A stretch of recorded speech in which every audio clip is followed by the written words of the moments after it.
irmãos, que a bênção de Deus seja sobre todos vocês, amém? Que o Espírito Santo de Deus faça a sua obra completa.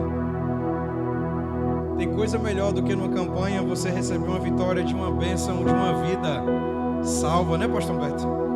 Vidas, e mais vidas. Você já sabe que esse lugar vai ficar pequeno, né? Então, vidas. A seara é grande, muito grande. Tem muita gente ainda que o Senhor vai salvar. Lá maior. Tens liberdade aqui, Espírito de Deus, Espírito de Deus. Tens liberdade aqui, Espírito Santo, Espírito Santo. Tens liberdade aqui, Espírito de Deus, Espírito de Deus. Tens liberdade aqui, Espírito Santo, Espírito Santo. Eu sou tua casa, eu sou tua casa. Eu sou teu lar, eu sou teu lar.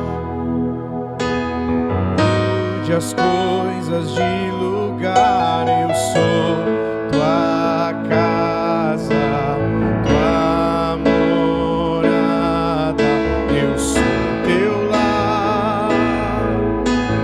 Mude as coisas de lugar.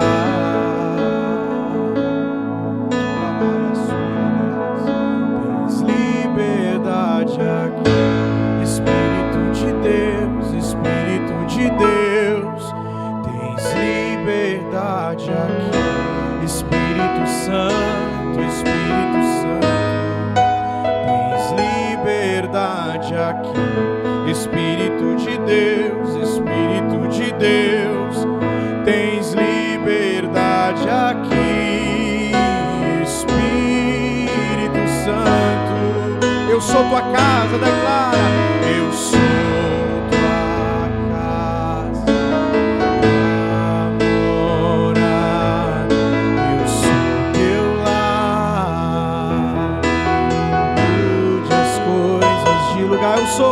eu sou tua casa, tua morada, eu sou meu lar.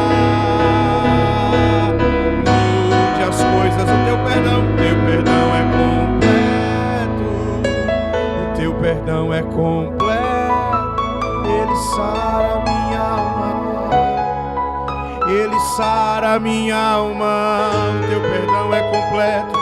O teu perdão é completo. Teu perdão é completo. Ele sara minha alma, ele sara minha alma. Ele sara minha alma. Oh, que lugar! Que lugar é esse de refrigério para a alma? É aqui que nós nos sentimos muito, mas muito bem. Amém? Quantos estão felizes? Glória a Jesus. Amém. Obrigado. Muito obrigado mais uma vez. Um pouquinho de agudo. Glória a Jesus. Eu quero, nesta noite, irmãos, pregar sobre um texto muito importante de 2 Coríntios, capítulo de número 10, versículo de número 3, 2 Coríntios capítulo 10, versículo 3, 4, 5 e 6. E hoje eu quero falar sobre batalha espiritual.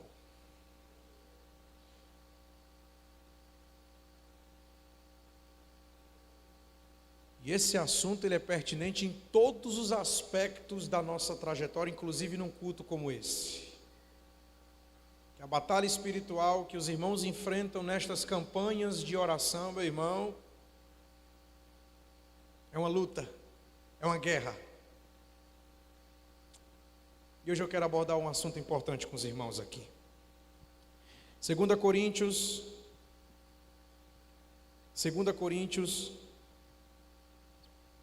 mais um pouco de retorno. 2 Coríntios capítulo 10, versículo de número 3, 4 e 5 diz assim: porque embora andando na carne, não militamos segundo a carne, porque as armas da nossa milícia não são carnais, e sim poderosas em Deus para destruir fortalezas, anulando nós sofismas, e toda altivez que se levante contra o conhecimento de Deus, levando cativo todo o pensamento à obediência de Cristo, e estando prontos para punir toda desobediência, uma vez completa a vossa submissão. Oremos ao Senhor. Deus Pai e bendito, nos ajuda nesta noite em nome de Jesus. Eu te rogo e te agradeço, esclarece-nos a tua palavra. Amém. Meus irmãos, ao contrário do que muitos cristãos imaginam, a nossa batalha contra Satanás e os demônios não é somente de cunho espiritual. Como se a missão deles consistisse em apenas tentar os cristãos a pecar contra Deus, oprimir as pessoas, frustrar os seus planos, causar acidentes, brigas, confusões, destruição de casamento. Satanás e os seus demônios só podem agir no mundo se assim Deus permitir ou se Ele tiver determinado. O caso de Jó, ele é um exemplo clássico de que Satanás só tocou na sua vida, na vida de Jó, porque Deus permitiu que assim ele fizesse. Nós encontramos isso lá em Jó, capítulo de número 1, versículo 6 ao 12. E não obstante, a outra faceta desta batalha espiritual entre Satanás e seus demônios contra os cristãos é de cunho intelectual. A batalha espiritual, ela não reside apenas em oposições físicas causadas pelo exército demoníaco, descrito aqui anteriormente, mas também em oposição intelectual. Satanás se opõe a algo que eu quero relatar com os irmãos aqui hoje, veemente, que é contra a palavra de Deus. Satanás, ele se opõe veemente contra o Evangelho. E a sua oposição consiste justamente na deturpação da verdade. A última mensagem que eu preguei aqui foi sobre a autenticidade da Escritura. Que a Bíblia, ela é um livro correto, inerrante, inspirado por Deus. E a batalha espiritual, ela tem a ver com esse assunto, porque quando nós falamos de Bíblia Sagrada, nós falamos de algo muito importante, que é a defesa da verdade que a Bíblia apresenta.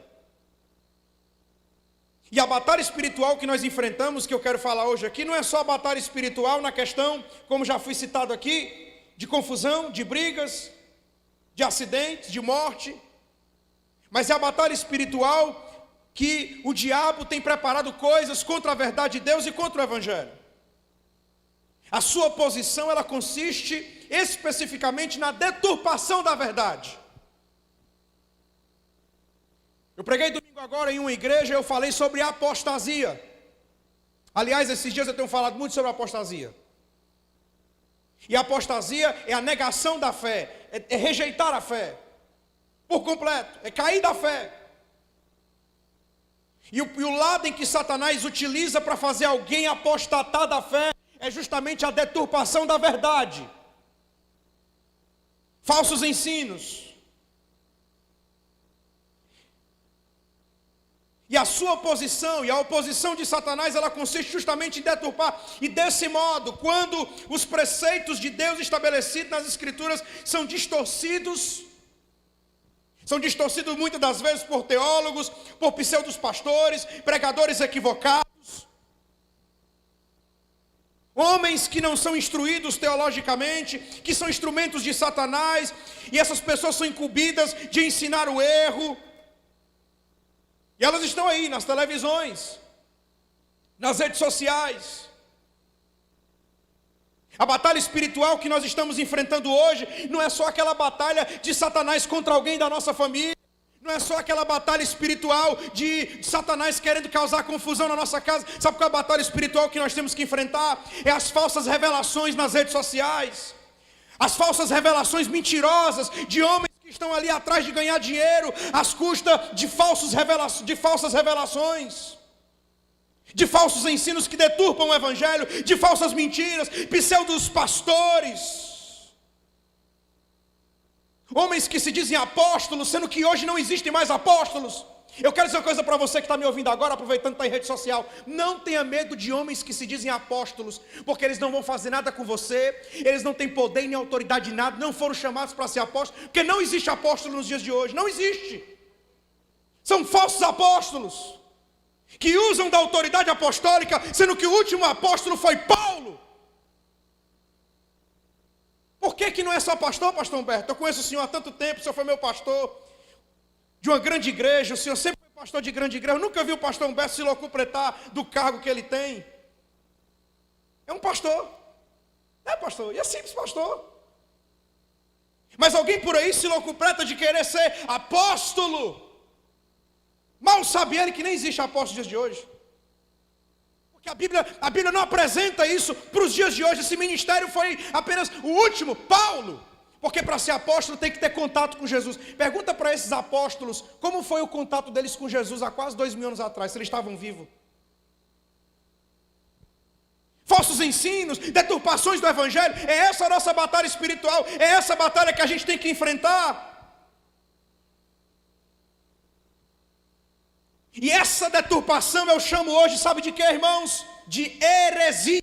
O que é heresia? Heresia é a deturpação da ortodoxia. O que é que significa ortodoxia? Ortodoxia é uma palavra grega que significa andar na linha.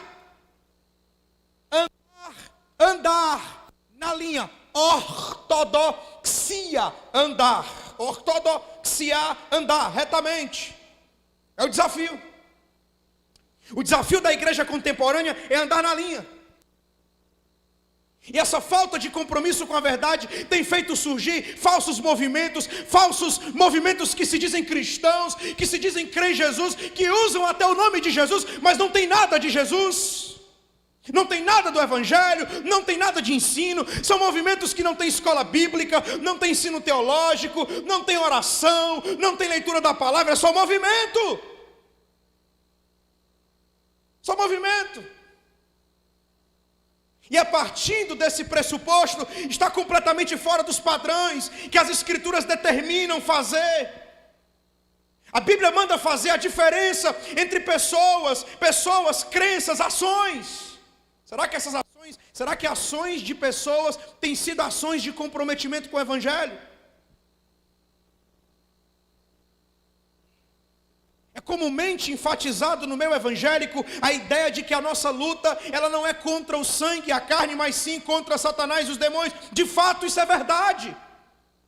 É verdade o que Paulo declarou. Entretanto, nós precisamos entender o que o apóstolo quis dizer com esta expressão, para a gente não incorrer em equívocos de interpretação desnecessárias, que poderiam ser facilmente evitados se nós analisássemos com atenção o texto em que Paulo fala em Efésios capítulo 6, versículo 12, que a nossa luta não é contra pessoas, mas é contra principados, potestades.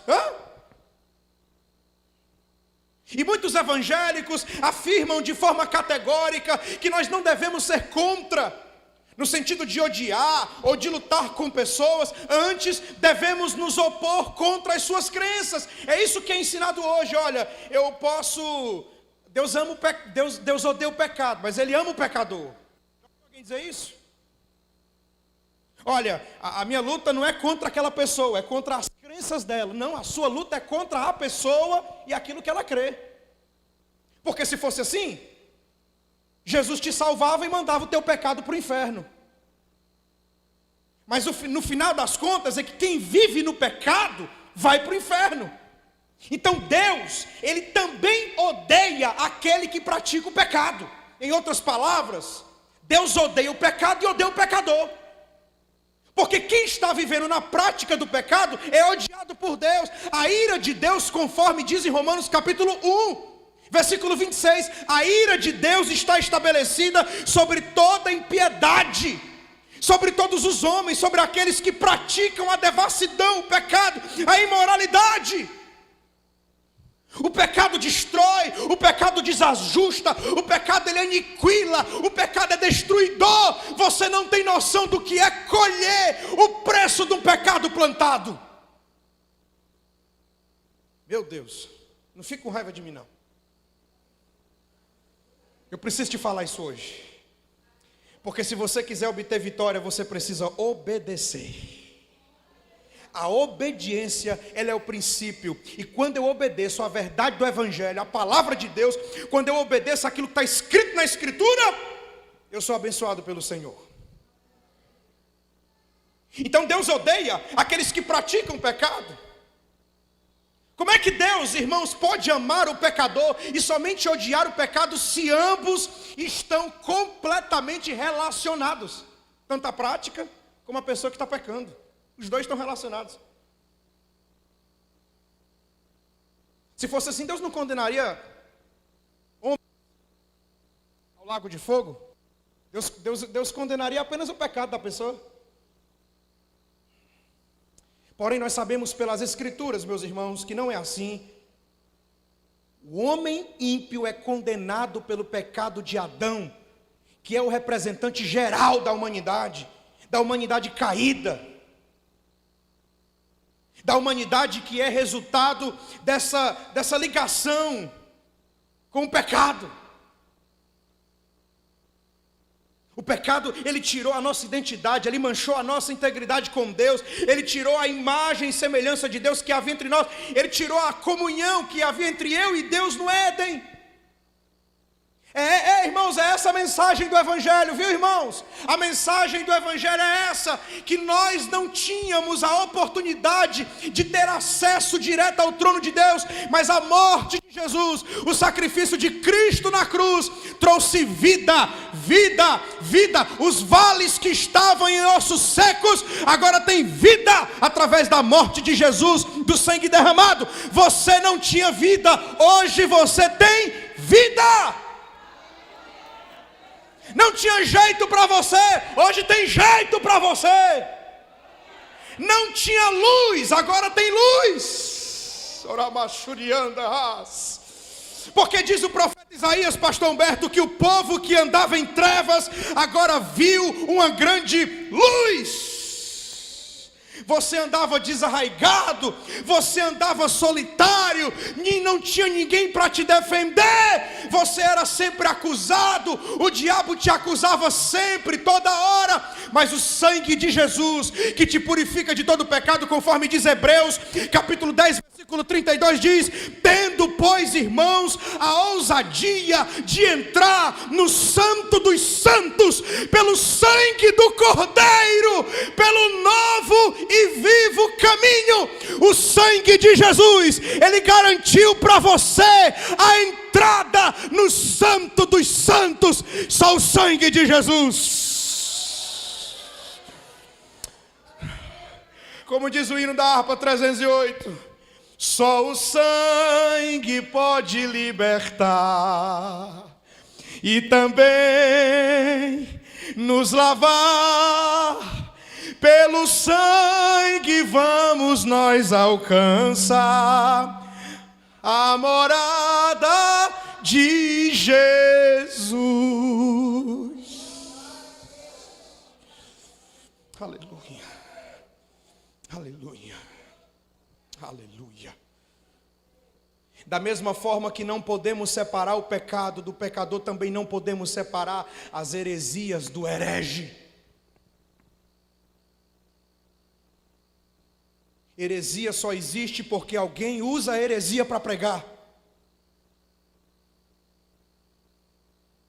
Heresia só existe porque alguém que entendeu de forma equivocada o que a Bíblia diz, usa o texto bíblico de forma deturpada.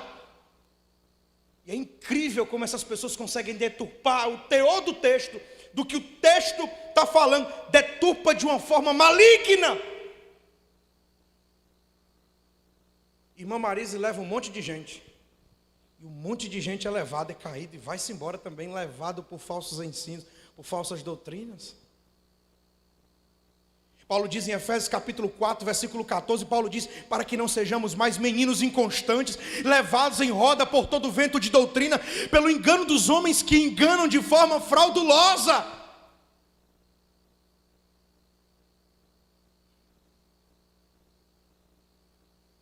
Lá nos Estados Unidos existe uma igreja, onde as pessoas que vão a essa igreja, elas entram lá e tem escrito lá, entre, sente-se, prepare-se, porque você vai assistir um culto que nós preparamos para você.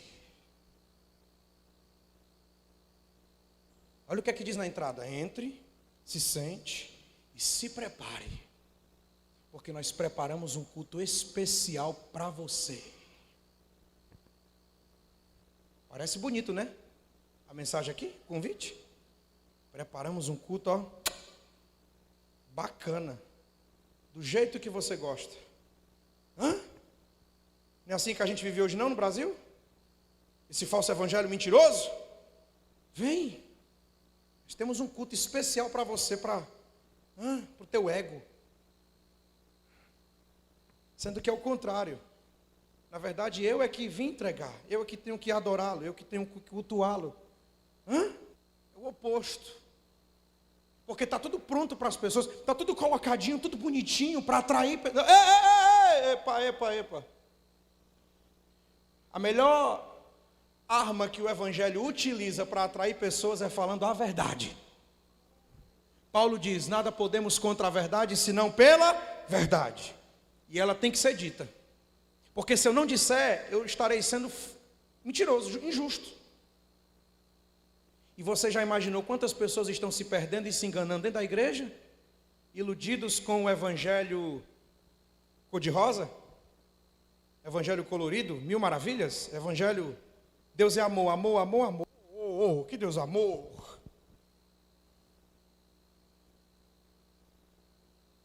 É o falso evangelho. É o evangelho mentiroso, é o evangelho mesquinho.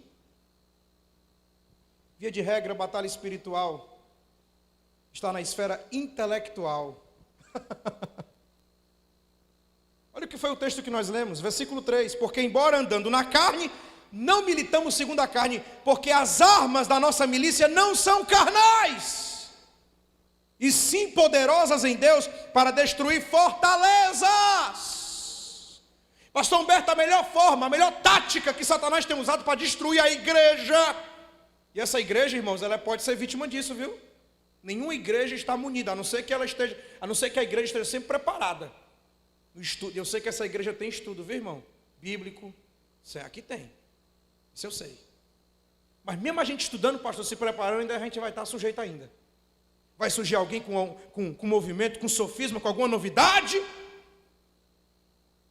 Como é que os falsos profetas, eles atraem as pessoas? Como é que é? Olha, eu descubro tudo da sua vida. E é isso que as pessoas querem. Olha, vai vir um profeta aí que ele, raio-x, hein?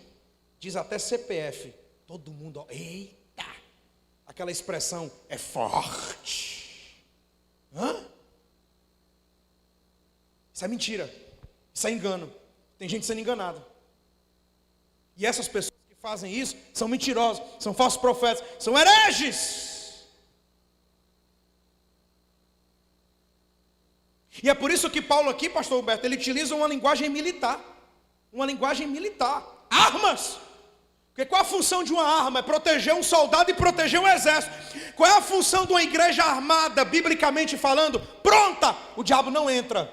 O diabo não engana. O diabo não leva qualquer um. Por quê? Porque ele está munido pela palavra. Qual foi a tática que Jesus usou para vencer Satanás? Qual foi a tática? Palavra! Todas as vezes que o diabo confrontava Jesus lá no deserto, Jesus sempre respondia: está escrito, está escrito, está escrito. Diga comigo bem forte: está escrito. Fala de novo: está escrito. Fala de novo: está escrito.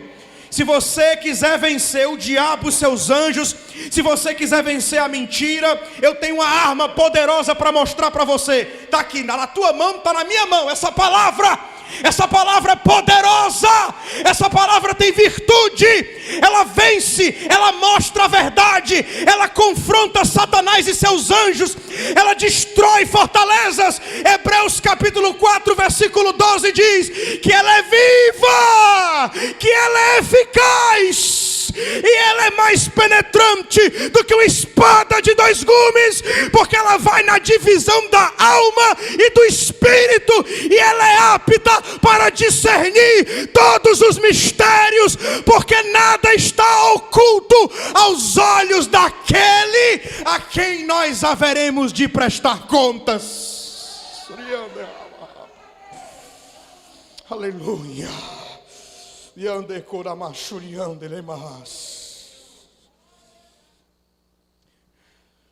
O que eu estou pregando hoje aqui, sabe qual é a minha intenção? É de que você esteja hoje munido contra o falso evangelho, o evangelho sincrético, o evangelho que se mistura. O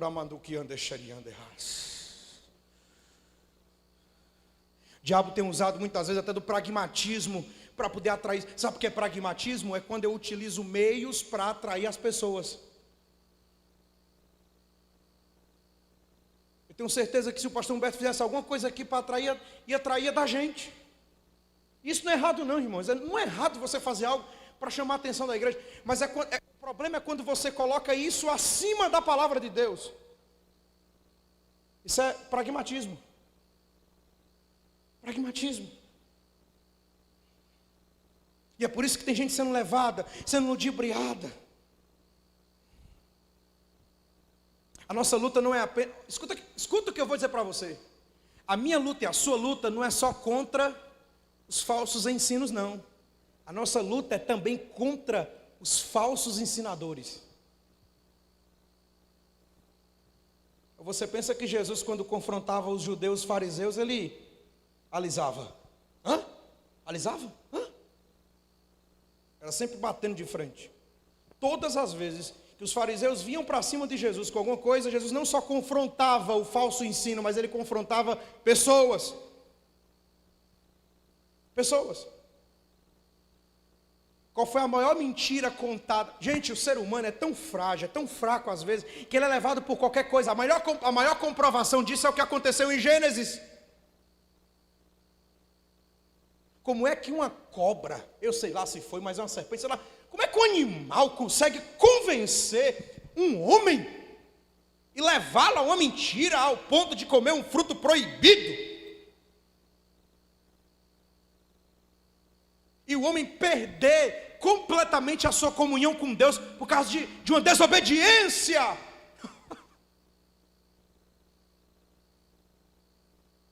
Se eu pudesse conversar tete a tete com alguém aqui hoje sobre as minhas experiências pessoais, eu sou a prova viva, e eu não tenho vergonha de dizer isso, que quem planta, colhe.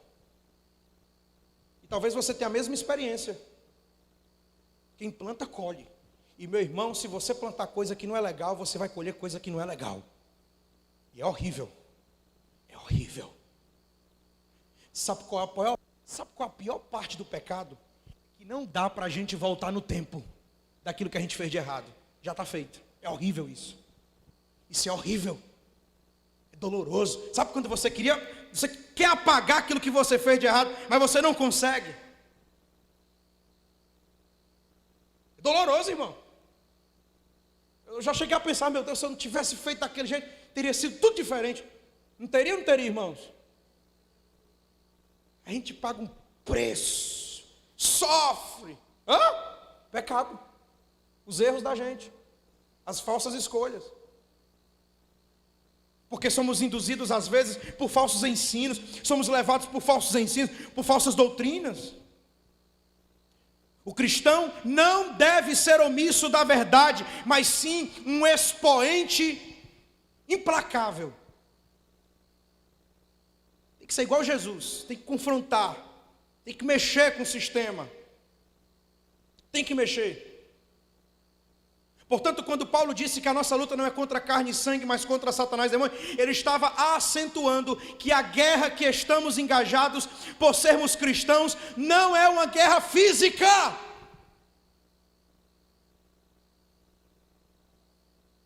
O que ele está querendo dizer o seguinte: olha, não adianta você usar arma física, pistola, escopeta, bomba. Não, a nossa luta não é essa. A nossa batalha espiritual, ela é intelectual, pastor Humberto. Intelectual. Quem crê em dom de visão aqui, irmãos? Eu creio em dom de visão. Eu acredito na contemporaneidade dos dons espirituais. E quantas das vezes o Senhor nos mostra coisa para você através de uma visão, e a gente vê, teima, não obedece, quebra a cara. É ou não é? É.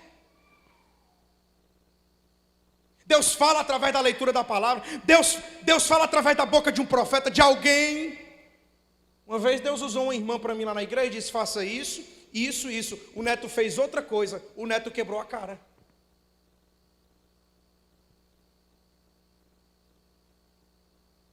Porque Deus usa os vasos. Você crê, irmão, que Deus usa vaso? Eu creio. Eu creio que Deus usa vaso. Os vasos mesmo, irmão, pessoas de Deus. Deus fala por meio da palavra de Deus.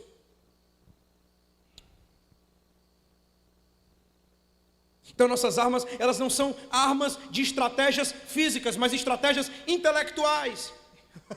E aqui eu vou terminar. E sabe onde é que a gente entra aqui nesse assunto? Apologética. Apologética.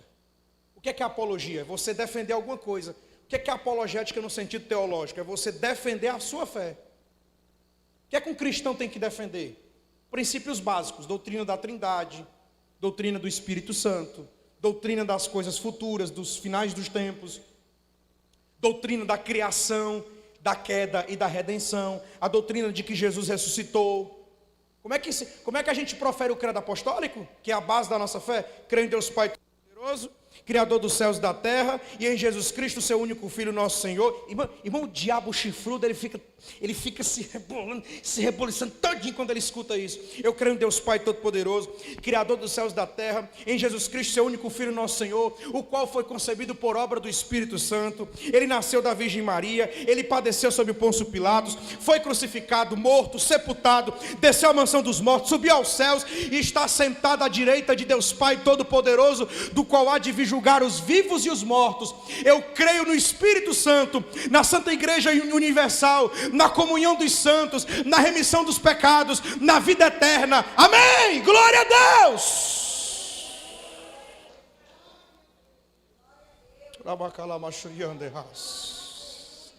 Você quer enfrentar o diabo hoje? Eu não sei como é o chifrudo, eu não sei se ele tem chifre ou se ele não tem, não sei se ele anda com tridente. Eu sei que a minha maior arma para enfrentar ele é dizer para ele: diabo, Satanás.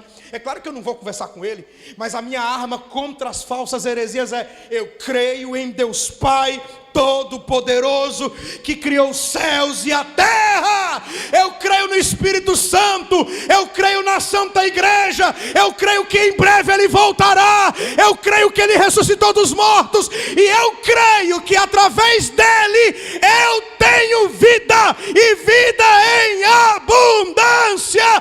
Quem crê, dá glória bem alto, dá glória a Ele. Aleluia! Essa é a vitória que vence o mundo, a nossa fé. Glória a Deus. É por isso que eu termino essa palavra dizendo aqui hoje. Eu não sou de falar essas coisas não, mas eu vou dizer hoje aqui. É por isso, meu irmãozinho, continua sendo obediente. Obedece, porque Deus vai abrir porta que estava fechada. Deus vai dar cura que tu precisa. Deus vai abrir porta de emprego que você necessita. Deus vai ouvir a tua oração. Deus vai trazer alegria para você. Você vai respirar novos ares. Mas o segredo é orar. Se você quiser permanecer nessa campanha, orando e buscando, meu irmão, obedece para você ver o que Deus vai fazer, não só na tua vida, mas nessa igreja, nessa casa. Bendiz o nome de Jesus. Eu queria que você levantasse as suas mãos, irmãos. Oh, aleluia. Desce glória a Jesus. Desce glória ao nome do Senhor. Vai dando glória a Jesus, irmão. Dando glória a Jesus. Dando glória a Jesus.